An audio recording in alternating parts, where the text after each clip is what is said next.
저는 가끔 꿈을 꿉니다. 꿈을 꾸지 않는 사람은 없겠죠. 다 꿈을 꿉니다. 근데 꿈이 제대로 기억나지 않아서 계속 생각할 때도 있고, 기억은 나는데 맥락이 떠오르지 않는 꿈도 있죠. 그리고 어떤 장면만 떠오르는 꿈이 있어요. 어떤 장면만 계속해서 떠오르는 꿈도 있어요. 그리고 생생히 떠오르는 꿈도 있죠. 가끔은 현실에서 꿈을 연상하기도 하고 안타까워하기도 합니다. 그런데 꿈의 내용과 맥락은 거의 공통적이더라고요. 그러니까 저는 어떤 꿈을 꾸냐면은 그냥 제가 뭔 큰 잘못을 저지른 것 같아. 잘못을 저질러서 막 그걸 수습하려고 합니다. 근데 거의 99% 다 수습을 했어요. 다 수습을 했는데 마지막 1%를 수습하면 모든 게 마무리가 되는데 그걸 제대로 해결하지 못해서 막 버둥대고 그걸 해결하려고 안간힘을 쓰는 그런 꿈을 꾸거든요. 그런데 자꾸 그 잘못을 들키려는 순간이 와요. 그러다 꿈을 깨. 그러다 또 이제 뭐 아름답고 행복한 순간들이 막 흘러갑니다. 뭔가 잘 될 것 같아요. 그런데 거의 99% 이상 즐겁고 행복한 삶이 이어질 것 같습니다. 그런데 그 마지막 1%를 매듭 지으려고 안간힘을 쓰는데 이게 안 되는 거예요. 그래서 그 1%의 어떤 일을 매듭 지으려고 여기로 뛰어다니고 저기로 또 뛰어다니면서 동분서주 하다가 또 허둥대다가 이렇게 꿈을 깨기도 합니다. 그런데 가만히 보면요. 이런 꿈들이 현실에 살고 있는 저의 삶의 모습과도 많이 닮았다는 거예요. 여러분, 우리는 나그네 인생인데 왜 그렇게 그 나그네 인생길에 왜 그렇게 걸린 짐들이 많고 해결해야 될 일들이 많은지 모르겠어요. 세상 살면서 우리에게 짐이 없을 수는 없고요. 스트레스가 없을 수는 없어요. 어떤 분은 감당하지 못해 쓰러지기도 하고 어떤 분은 병이 되기도 합니다. 근데 그런 상황 속에서 주님을 만나서 정말로 마음의 짐을 내려놓고 그 길을 걷는 자도 있습니다. 어렵고 힘든 상황 속에 처한 자들을 위해서 주님께서 우리에게 어떤 말씀을 주셨습니까? 마태복음 11장 21절 말씀에 수고하고 무거운 짐진 자들아 다 내게로 오라. 내가 너희를 쉬게 하리라. 내가 너희를 쉬게 하리라. 우리는 주님께 가야지만 쉴 수 있습니다. 가지 않기 때문에 어려워지고 해결되지 않는 거예요. 오늘 이 말씀을 보면요. 한 병자가 나옵니다. 한 환자가 나오는데 그 병자를 치유해 준 사건이 기록되어 있어요. 31절 말씀은요. 이렇게 기록하고 있습니다. 예수께서 다시 두로 지방에서 나와 시돈을 지나고 데가볼리 지방을 통과하여 갈릴리 호수에 이르매. 예수님의 행적이 그대로 기록되어 있어요. 예수님은 두로 지방에서 막 돌아오셨습니다. 근데 그냥 들어오신 게 아니라 여기저기 분주하게 들렸다가 오신 거예요. 두로에서 나오셔서 시돈을 지나서 데가볼리 지방을 지나서 갈릴리 호수로 오신 거예요. 그러니까 시돈과 데가볼리에서 어떤 일이 있었는지 성경에 나오진 않습니다. 그런데 여기가 다 이방인들이 주로 사는 곳이거든요. 이방인들이 주로 사는 도시였던 만큼 두로 지방의 수르보니게 여인처럼 이방인 선교도 많이 이루어지지 않았을까. 그래서 그쪽에 복음을 전하고 그랬으리라 생각이 듭니다. 그 두로와 시돈 거리가 한 40km 정도 됩니다. 부천에서 일산 정도 되는 거리인데 그렇게 먼 거리인데 도중에 데가볼리 지방이 있어요. 그 데가볼리 지방을 통과해서 갈릴리에 이르셨다. 갈릴리 호수에 이르셨다. 기록하고 있는데 제가 어림잡아서 그 지명을 다 계산을 해보니까 거의 한 100km 정도 되지 않을까 생각이 듭니다. 무슨 차가 있던 것도 아니고 그 시대에 뭐 나귀를 타셨다는 내용도 없죠. 그런 기록도 없기 때문에 그냥 예수님께서 그 길을 걸으셨던 겁니다. 그 길을 걸으셨을 텐데 100km 정도 되는 거리를 걷는다는 것은 굉장히 힘든 일이죠. 그렇게 오셔서 예수님은요 아픈 자들을 치유해 주세요. 32절 말씀을 보면 사람들이 귀먹고 말 더듬는 자를 데리고 예수께 나와 안수하여 주시기를 간구하거늘. 어떤 사람이 귀먹고 말 더듬는 자를 예수님께 데리고 왔어요.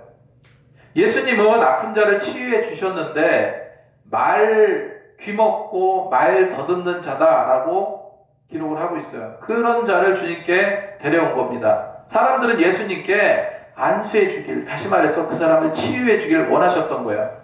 여러분 가만히 한번 생각을 해보세요. 귀만 안 들려도 얼마나 괴롭겠습니까? 귀만 안 들려도 괴로운데 말도 어버버버 하는 거예요. 말도 제대로 못하는 거예요. 얼마나 괴롭겠습니까? 사람들은 귀도 안 들리고 말도 더듬고 이렇게 살아가야 되니까 그 고통은 당해보지 못한 우리들로서는 그 괴로움을 잘 이해할 수가 없을 거예요. 예수님께서 이 오늘 치유해 주신 사건은요, 다른 사건들과 많이 달라요. 첫 번째로 어떤 게 다릅니까? 그 환자를 그 자리에서 고쳐주신 것이 아니에요. 여러 사람들이 있는데 그 환자를 그 자리에서 바로 고쳐주신 게 아니고 몰려있는 사람들을 그냥 두고 그들을 피해서 따로 그 사람을 데리고 갔다라고 기록하고 있어요. 따로 사람이 없는 곳으로 데려가셨어요. 그리고 33절 말씀을 보니까 예수께서 그 사람을 따로 데리고 무리를 떠나사 이렇게 기록하고 있죠. 이게 전례가 별로 없는 일입니다. 그런데 더 놀라운 것이 무엇이냐면은 이 고쳐주시는 방식도 굉장히 희한해요. 33절 하반절에 보면 손가락을 그의 양 귀에 넣고 침을 뱉어 그의 혀에 손을 대시며, 한번 상상해 보세요. 예수님께서 당신의 손가락을 그 병자 양 귀에 넣었습니다. 그리고 침을 뱉어요. 침을 뱉는 행위가 그렇게 좋은 행동은 아니죠. 좋아 보이지 않습니다. 어쨌건 그런 행동 하셨어요. 그리고 그의 혀를 벌리라고 하면 혀를 잡아 당기면서 혀를 벌리라고 그 혀에다가 손을 대셨다는 것. 손을 대시고 그 혀에다가 손을 대셨어요. 왜 이런 행동을 하셨을까? 왜 먼저 아무도 없는 조용한 곳으로 자리를 옮기셨고, 성경에 설명이 따로 나오지 않습니다. 많은 학자들이 대개 이렇게 추측해요. 아마도 예수님께서 그 병자와 어떤 개인적인 인격적인 관계 속에서 그를 치료하기 원하셨던 것 같다, 이렇게도 주장을 합니다. 그리고 병자 입장에 봐서도 사람들이 너무 많고 시끄러우면은 자기 그 개인에 대한 예수님의 사랑과 은혜를 잘 깨닫기 어려웠을 거예요.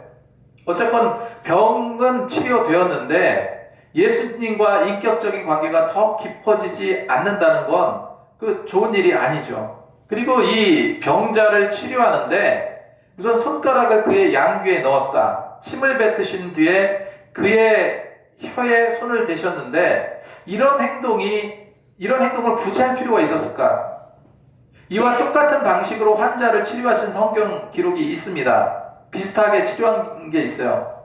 그게 다른 곳에 한 군데 나와 있는 곳이 있습니다. 근데 예수님은요, 그렇게 하지 않아도 고치실 수 있는 분이에요. 성경의 백부장님이 자기 부하를 고쳐달라고 할 때 뭐라고 고백을 합니까? 예수님께. 내가 가겠다 했을 때 주님 그러실 필요 없습니다. 그냥 말씀만 하소서. 그냥 어떤 치유 행위가 아니라 굳이 없어도 죽은 자를 다시 살리시는 능력과 권세가 있는 분임을 내가 믿기 때문에 주님 그냥 말씀만 하소서. 그렇게 한 기록들도 있습니다. 심지어는요, 여러분 이거를 연상해서 생각해 보면 예수님은 병자 얼굴도 보지 않고요, 얼굴도 보지도 않고 그냥 말씀만으로 치료하신 기록들이 여럿 있어요. 죽었던 나사로를 살리시는 그 사건이 대표적이죠. 죽었던 나사로를 살리셨을 때도 그냥 말씀만 하셨습니다. 나사로야 나오라, 이 말씀만 하셨어요. 그런 분이 왜 굳이 이렇게 특별 의식 같은 것을 행하시고 치료를 하신 걸까요? 여러분 이거랑 비슷한 것이 요한복음 9장에 나오는데 이 날 때부터 맹인이 있었습니다. 맹인이 나오는데 그 맹인에게 어떻게 치료해 주십니까? 예수님은요, 땅에 침을 뱉었어요. 땅에 침을 뱉어서 침 뱉은 그 진흙을 개어서 그의 눈에 발라 주셨다는 기록이 나옵니다. 그리고 그 맹인에게 이렇게 말해줘. 실로암 못에 가서 그 눈을 씻으라 라고 말씀하신 적이 있어요. 이 치료 방법이 좀 유사해 보여요. 예수님께서 이렇게 많은 그 환자들을 치유하고 하셨는데 치료의 어떤 다양성을 보이신 것입니다. 우리가 이제 가만히 생각해 보면요, 우리 인생이 얼마나 복잡합니까? 복잡한 인생들을 살고 있어요. 마치 그냥 엉켜진 그 실타래처럼 우리 인생에 이렇게 얽히고 설킨 것들이 많아요. 그렇기 때문에 푸는 방식도 어마어마한 방법과 방식들이 있어요.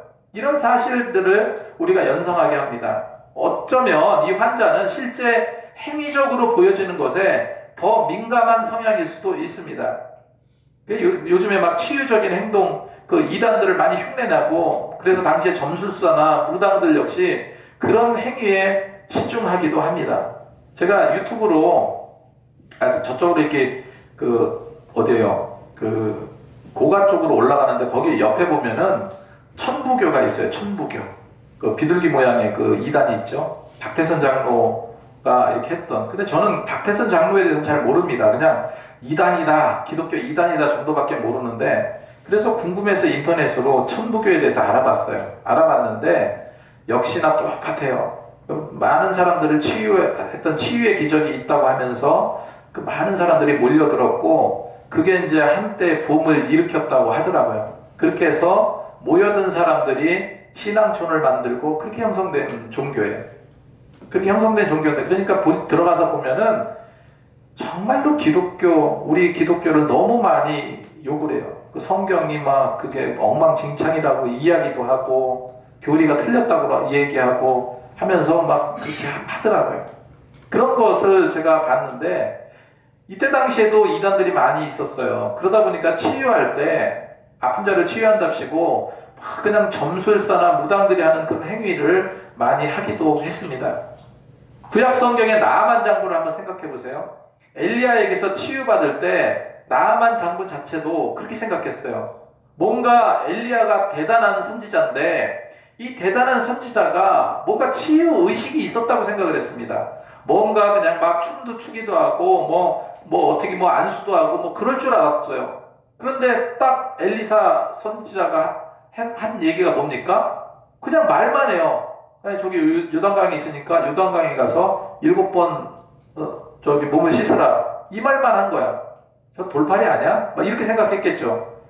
치유 방식도 각기 사람마다 달리 행하셨던 것처럼 지금 하나님께서 우리 삶 가운데 역사하시는 방식도 다 다릅니다. 사람마다 다 다르고 환경마다 다르고 그 성향과 성품, 삶의 방식, 모든 것 가운데서 역사하시는 하나님은 다 달라요.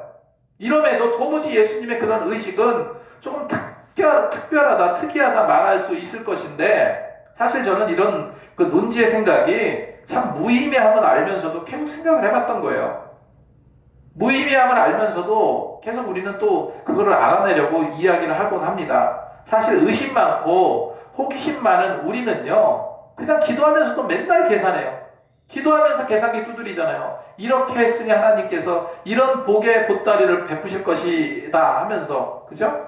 나는 이렇게 헌신하고 충성복사했으니까, 이런 내가 기도 제목을 가지고 내가 열심히 기도했으니까 하나님께서는 그 이상으로 뭐를 채워주시지 않을까, 이 생각만 한다는 거예요.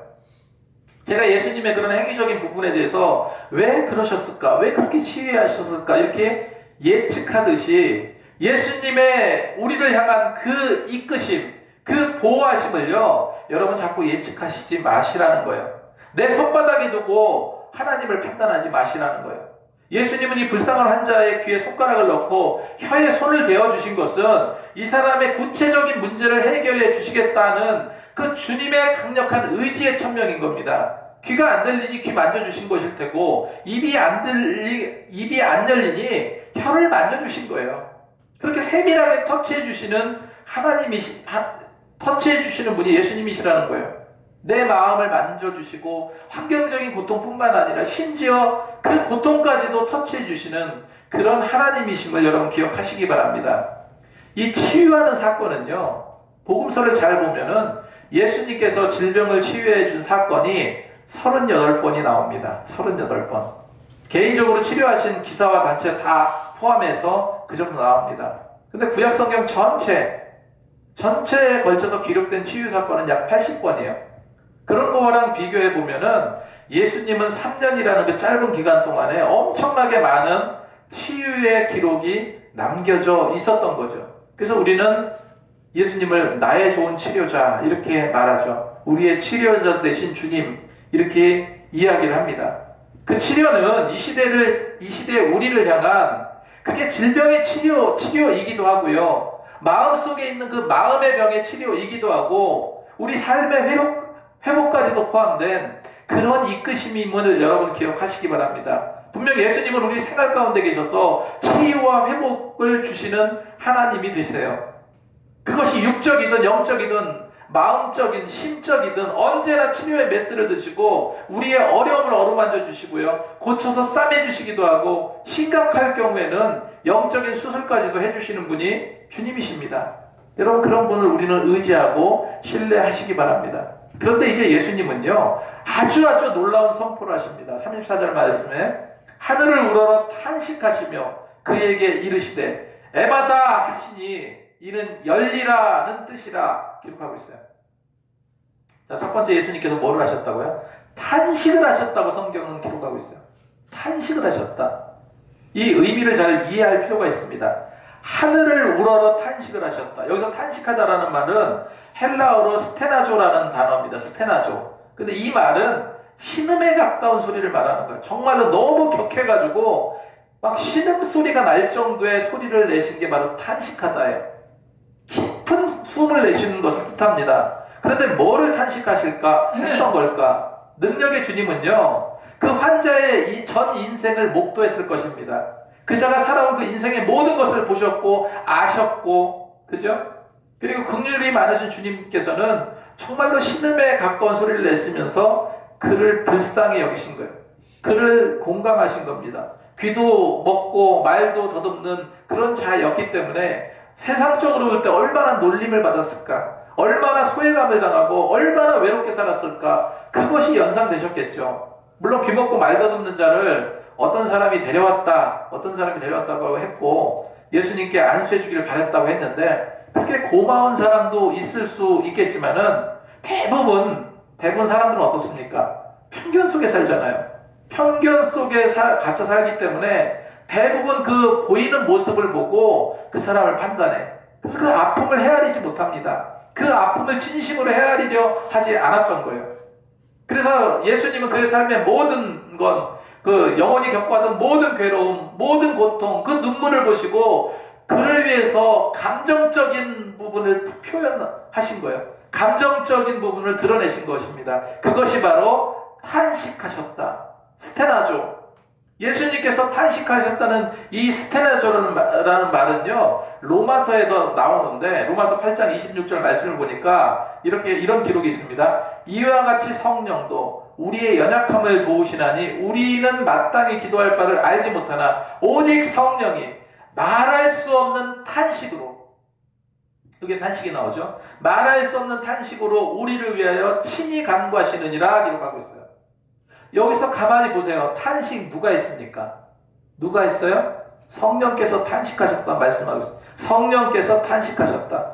성령께서 그냥 탄식하셔야 아는 게 아니라 말할 수 없는 탄식, 말할 수 없는 탄식으로 우리를 위해서 친히 간구하셨다 기록하고 있습니다. 마땅히 기도할 바를 알지 못하는 그것은요, 우매함도 아니고 방관도 아닙니다. 마땅히 기도할 바를 알지 못했다는 것은요, 기도의 필요성을 몰라서 그러는 게 아니에요. 정말 기도할 바를 알지 못할 때 이 상태는 어떤 상태겠습니까? 심령 상태가 아주 연약할 때를 말해요. 아주 힘들고 어려울 때, 정말로 힘들고 어려울 때 기도도 안 나오잖아요.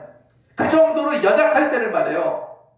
그래서 향방도 모르고 머뭇거리다 영적으로 어떻게 표류로 이어지는 그런 때에 성령께서 어떻게 기도하신다고요? 말할 수 없는 탄식으로 기도하신다. 말할 수 없는 탄식으로. 그런 성령님의 기도처럼 지금 귀먹고 벙어리 된 이 병자 앞을 놓고 예수님께서 하늘을 우러러 보시면서 성령께서 그렇게 탄식하며 기도하셨던 것처럼 그 탄식의 기도를 예수님께서 행하고 계신 겁니다. 이런 기도는요, 형식적으로 될 수 있는 기도가 아니에요. 마음이고 진심입니다. 마음이고 공감이에요. 마음을 다해야 그런 탄식이 나올 수 있고 그 사람을 전적으로 공감해야지 나올 수 있는 그런 심적 상태라는 거예요. 이거는요, 가장 인간다운 동정이면서 성령께서 그러셨듯이 인간을 향한 하나님의 깊은 사랑의 마음인 거예요. 그런데 주님은 탄식만 하실 것이 아니고 어떡합니까? 병자에게 선포하셨어요. 뭐라고 선포합니까? 에바다, 에바다 선포하셨어요. 이 에바다는요, 아람어입니다. 당시 아람어를 많이 썼어요. 그 에바다 했는데 갈릴리 지방에서 가장 흔하게 사용되는 언어가 아람어예요. 이 마가복음 5장에서 우리가 잘 알고 있는 백부장의 죽은 딸을 살리실 때도 아람어로 능력을 선포하셨어요. 그때 아이야 일어나라, 소녀야 일어나라, 달리다 굼 했죠. 달리다 굼. 신약 성경에서 예수님의 능력과 사랑이 그대로 드러난 이 아람어, 정말 귀한 아람어가 두 개 나오는데 하나는 달리다 굼, 또 하나는 바로 오늘 에바다입니다. 에바다는 열리라는 뜻이에요. 열려라. 이게 얼마나 속 시원하고 권위 있는 선포인지 몰라요. 예수님은요, 우리 문제를 해결하실 때 애둘러서 그냥 애매하게 우리 문제 주변만 맴도는 것이 아니고 그런 식의 해결책을 주지 않습니다. 바로 직설적으로 바로 문제 핵심을 찔러가면서 해결해 주세요. 그게 뭐예요? 에바다야, 에바다. 35절 말씀에 그렇게 선포하셨더니 그의 귀가 열리고 혀가 맺힌 것이 곧 풀려 말이 분명하여졌더라 기록하고 있어요. 예수님께서 말씀하신 에바다, 열려라, 이 명령에 즉시 귀가 열리고 즉시 입이 열렸습니다. 정말로 파도를 멈추고 폭풍을 재우시는 그 예수님, 에바다라고 외치셨을 때 즉시 귀가 열리고 입이 열렸다는 거예요. 여러분, 그래서 우리는요, 예수님의 그 카리스마 있는 그 선포, 그 메시지를요, 우리가 기억해야 돼요. 기도할 때 정말 낙심하지 말고 기도해야 될 것이, 지금 뭔가 더 뛰고 아무 응답도 없는 것 같지만요, 어느 순간에 예수님께서 에바다 하고 외쳐주실 때가 올 거라는 거예요. 그 순간 즉시 귀가 열리고 입이 열렸던 것처럼 우리 모든 삶의 모든 것이 풀리고 열릴 것이라는 것을 여러분 기억하시기 바랍니다. 36절 37절 말씀에 예수께서 그들에게 경고하사 아무에게도 이르지 말라 하시고 경고하실수록 그들이 더욱 널리 전파하니 사람들이 심히 놀라 이르되 그가 모든 것을 잘하였도다. 못 듣는 사람도 듣게 하고 말 못하는 사람도 말하게 한다 하니라. 예수님은요, 이런 기적에 대해서 너네들 이런 거 제발 소문내지 마, 이런 거 얘기하지 마, 이렇게 경고하셨어요. 그 이유가 성경에 이렇게 자세히 나오진 않습니다. 근데 대부분 신학자들은요, 예수님이 메시아인 것을 너무 일찍 알려지게 되면은 종교 지도자들, 예루살렘 종교 지도자들에게 너무 일찍부터 방해가 되는 그 이유가 있습니다. 그래서 알리지 말라고 이렇게 말씀하셨던 거예요. 그리고 자신의 기적적으로 질병을 치유한 것만 몰입되지 않게 하기 위해서 그런 걸 원치 않으셨던 겁니다. 그런 쪽으로 우리가 추측해 볼 수 있는 거예요. 그런데 막상 기적을 만난 사람들은요, 그 감동과 감격을 누구에게 얘기하지 않고는 못 배겨요. 여러분, 영화를 봤는데 영화가 너무너무 재밌어요. 정말로 재밌고 긴박하고 정말 스릴이 있어. 너무 재밌게 잘 봤어요. 그거 얘기하지 말래도 얘기합니다. 그죠? 예수님께서 그런 걸 얘기하지 말라고 했는데 많은 사람들은 그런 경고를 무시하고 가면서 널리 그 사건을 전파했어요. 예수님께서 이런 치유의 능력이 계시다, 이렇게 고쳐주셨다, 널리 전파하게 되었습니다. 예수님께서 하신 그 에바다의 선포, 우리도 이런 에바다의 선포가 우리 일상에도 이어야 될 줄로 믿습니다. 여러분, 우리 기쁨의 교회 지난주에 처음 전도한 거예요. 여기 이제 와서 처음 전도한 건데 화요일날 주변을 전도했습니다. 근데 정말 하나님의 놀라운 일이 시작된 것 같아요. 정말로 그런 것 같습니다. 이 나가는데 일단 내 마음 상태부터가 예전과 달라요. 마음 상태부터가 막 그냥 들떠있는 느낌이 있죠. 그래서 이렇게 오랫동안 전도하지는 못했지만은 주변에 있는 사람들에게 전달하면서 하나하나 복음을 전하는데 그렇게 마음이 좋을 수가 없어요. 물론요, 이 지역에 받아들이지 못하는 사람들 정말 많이 있더라고요. 또 이제 하도 많이 이제 옆에서 이제 전도지 뿌리고 매일 전도하는 사람이 그 교회가 있다 보니까 그런 이유도 있겠지만은, 그러니까 복음을 전하는데 저쪽에서 막 승질을 내고 이런 사람도 물론 있었습니다. 그럼에도 불구하고 너무 감사했어요. 이 교회 주시고 나가서 복음을 전할 곳이 있고 기도할 장소 있고 얼마나 좋습니까? 이제 놀라운 하나님의 일이 시작된 거예요. 여러분, 기쁘게 하나님께서 우리 기쁨의 교회를 인도해 주실 겁니다. 오늘 예수님께서 에바다 하면서 열리라 말씀하셨던 것처럼요, 그런 담대함을 갖자는 거예요. 그런 담대함으로 정말로 복음을 전하면서 하나님께서 부흥의 길을 열어주실 거라고 확신하면서 우리는 나아갈 수 있어야 됩니다.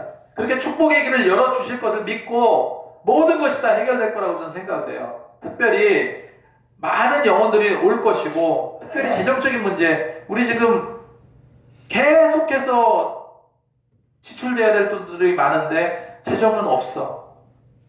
근데 이상하게 걱정이 안 됩니다. 하나님께서 그 재정적인 문제도 해결해 주실 거라고 저는 믿어요. 기도하자는 겁니다. 그래서 에바다 놀라운 능력과 은혜를 우리 함께 누리면서 더욱더 담대하게 세상을 향하시는 저와 여러분이 되시기 바랍니다. 기도하겠습니다.